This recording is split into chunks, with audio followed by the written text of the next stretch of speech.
I am not a medical professional. All the videos that I post on my channel are treatments and regimens that's specific to me and the colon cancer that I am going through. So again, don't take it as medical advice, but it's just my knowledge and wisdom on what I know. Thank you. All right, so I've been mentioning carcinoembryonic antigen um, in a previous video, and I will be bringing this up throughout most of my videos. But it's also known as a CEA. And from what I gathered from my oncologist and how he explained it to me, is that it's a cancer protein that they can trace within the blood. So when I draw blood, they can run the test to check the CEA levels. And it's I think it's like a cancer protein marker, and I believe it's specific to colon cancer patients. And it can determine whether or not there's something going on with you, if you have tumors, stuff like that, based on colon cancer. So the numbers, I believe it's if it's above 3 or 4, you should definitely go get checked because something might be up. But what is weird about this number is it doesn't apply to a lot of people. In Colin Town, I found that there's some people that where the number doesn't work for them because it stays low, but yet something's going on in them. They're doing chemo, they have tumors, clearly have tumors, um, and it's colon cancer tumors, whether it's in the liver, in the colon itself, but the number stays low, and so it doesn't really apply to them. It's not a good marker. It's not a good um, way to check if something's going wrong with them. And then there's some people with, you can have one tumor and the number is in the thousands. For me right now, it's in like the 40s.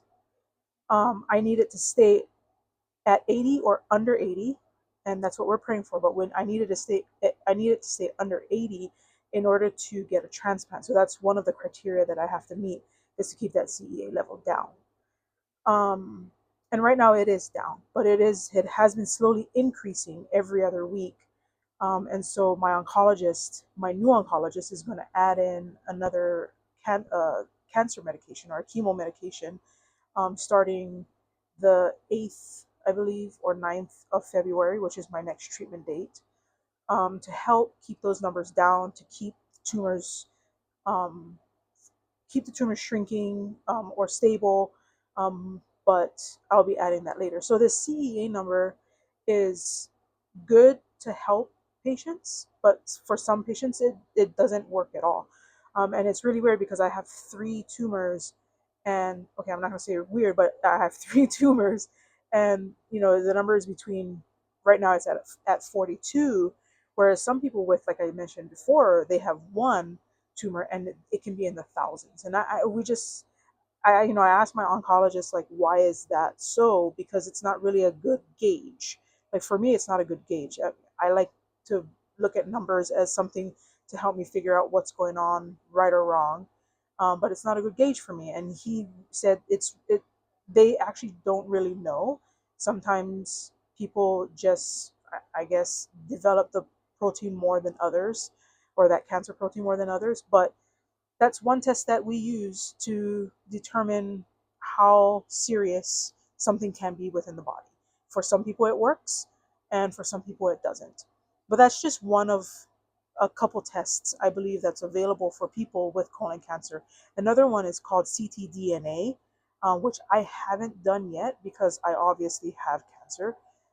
So the numbers are going to be there.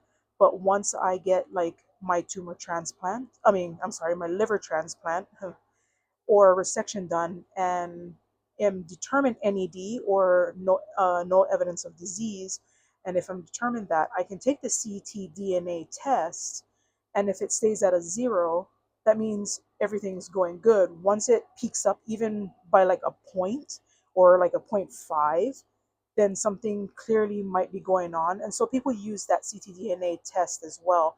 I know that it costs a little bit of money to do, so patients like myself don't do it often, or don't do it if I have tumors right now. We're trying to get that shrunk down. So obviously the number's going to be up. But once I get like the transplant, a resection, or determine NED, I can use a ctDNA and the CEA as gauges to determine if something's wrong with me, if we should do a scan and double check what's going on within my body. So yeah, you will be hearing me mention CEA quite a bit, maybe even ctDNA coming up soon, because I will, we're praying for that transplant to happen. But yeah, so I just wanted to go over, what CEA is because you'll hear me say it quite a bit. And I test for it every other week. Well, I was testing for it every other week with this old oncologist at Kaiser, but now that I'm moving to UCSF and my new oncologist, with a new oncologist, I'm not too sure how often we'll test for it.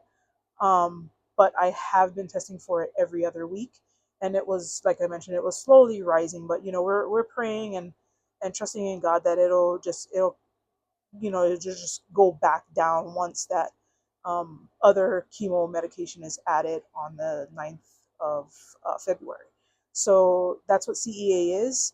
I may have gotten some of the terminology wrong, but that's how it was explained to me from my oncologist. And so I'm just explaining it the way I heard. If I'm wrong, you can feel free to correct me. That's fine because I like to learn, so I want to make sure that I'm saying right stuff.